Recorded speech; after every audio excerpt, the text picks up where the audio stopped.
ایک دفعہ مولا علی علیہ السلام کا گزر ایک جماعت کے پاس سے ہوا۔ آپ علیہ السلام نے پوچھا کہ تم کس قوم سے تعلق رکھتے ہو؟ انہوں نے جواب دیا کہ ہم آپ کے شیعہ ہیں۔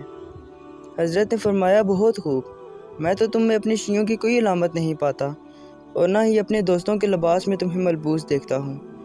وہ لوگ شرمندہ ہوئے اور خاموش ہو گئے، اور ان میں سے ایک شخص نے عرض کی، یا امیر المومنین، آپ کے شیعوں کی علامات کیا ہیں؟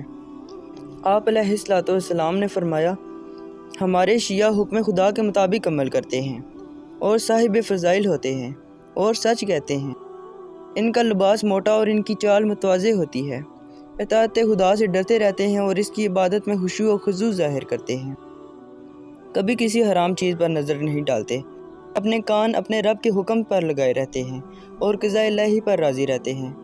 مگر ان کی زندگی خدا نے ایک وقت معین تک مقرر نہ کی ہوتی تو ان کی روحیں اللہ سے ملاقات اور ثواب کے شوق میں ان کے اجسام میں ایک آن واحد کے لیے بھی قرار نہ پاتی۔ عذاب کے خوف سے وہ اپنے خالق کو بڑا اور ہر چیز کو چھوٹا تصور کرتے ہیں۔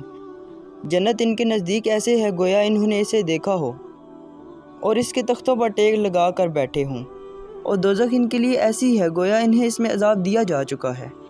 ان کے انجام کار بہت طویل ہے۔ دنیا نے انہیں چاہا مگر انہوں نے دنیا کو نہ چاہا۔ دنیا نے انہیں طلب کیا مگر وہ اس کے قابو سے باہر رہے۔ وہ رات کے وقت صفیں باندھ کر اپنے قدموں کو قائم رکھتے ہیں۔ یہی لوگ ہمارے شیعہ، ہمارے دوست اور ہم میں سے ہیں، ہمارے ساتھ رہیں گے اور ہم ان سے ملنے کا بہت شوق رکھتے ہیں۔